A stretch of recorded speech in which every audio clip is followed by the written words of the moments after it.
Imagine you're from the Philippines and your dream has always been to come to Canada and you choose to go through the student pathway. You worked for many years, you saved every single penny and finally made the first step. Because you didn't want to make any mistakes, you chose to go with an agency.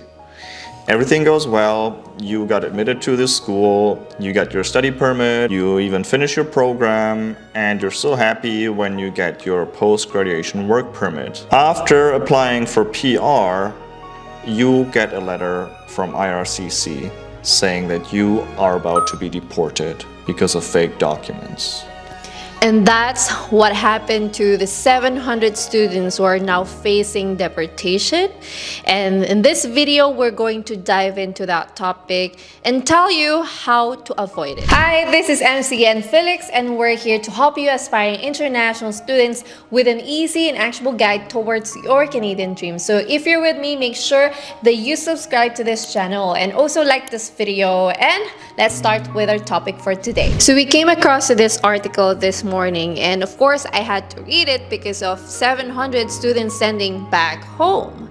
And these students came to Canada in 2018 and they're about to apply now or applied for their residency here in Canada. Yeah, it's crazy that they've been here for 5 years and nobody ever noticed that they were only able to come here based on a fake LOA.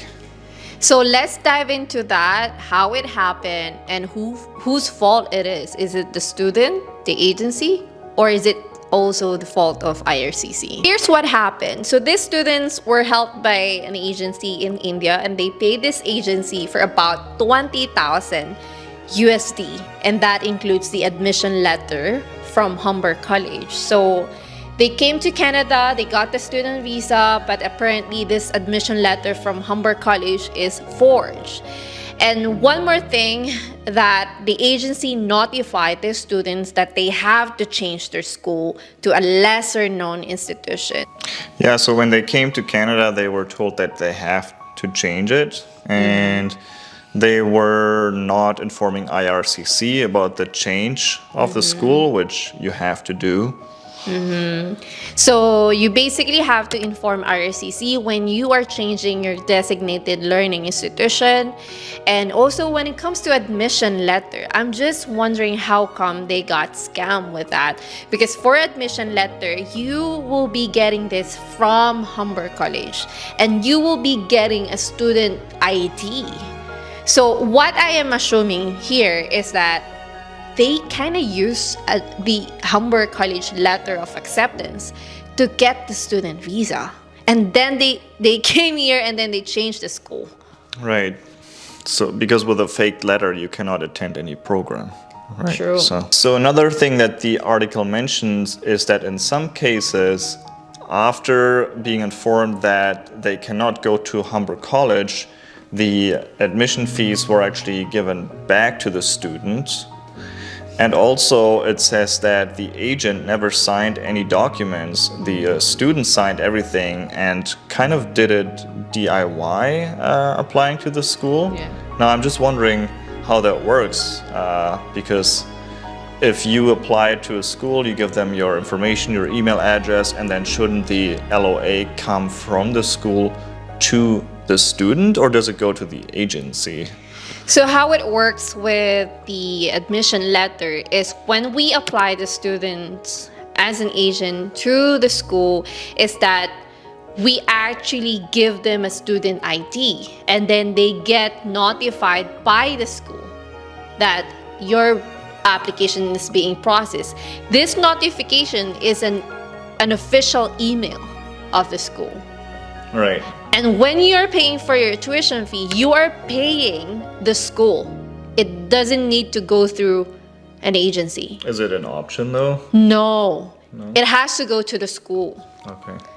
Yeah. So now, because the student kind of did it DIY, it is hard to justify that you did not commit fraud. It's hard to prove. Obviously, the agent committed fraud, but it's hard to prove if there's no paper trail. So now the question is, whose fault was it? Was it the student? Was it the agent? Was it IRCC? I mean, Obviously the agent, because the agent were the one who arranged everything. But do you think the student has fault here as well? I'm not sure if I call it fault, but they definitely didn't do their research and their due diligence, because they should have known that when it comes to changing the school, they have to inform IRCC. And maybe it should have been a little suspicious if they had no communication with the school at all. And also for RCC, they have to improve their process. I mean, they have to improve the process when it comes to verifying the documents. I don't know how they verify their documents. Apparently, probably when the student submit the document like a letter of acceptance from Humber College, they just verify if it has the DLR number and that's it. The LOA doesn't have a barcode. Right. So there should be an improvement in the process, right?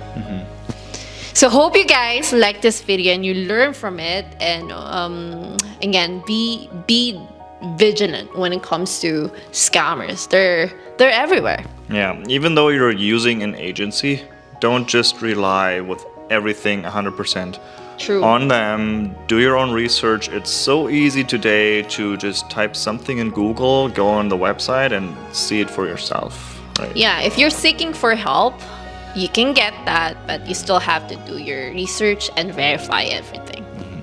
Thank you for watching this video and I'll see you in the next one. Bye!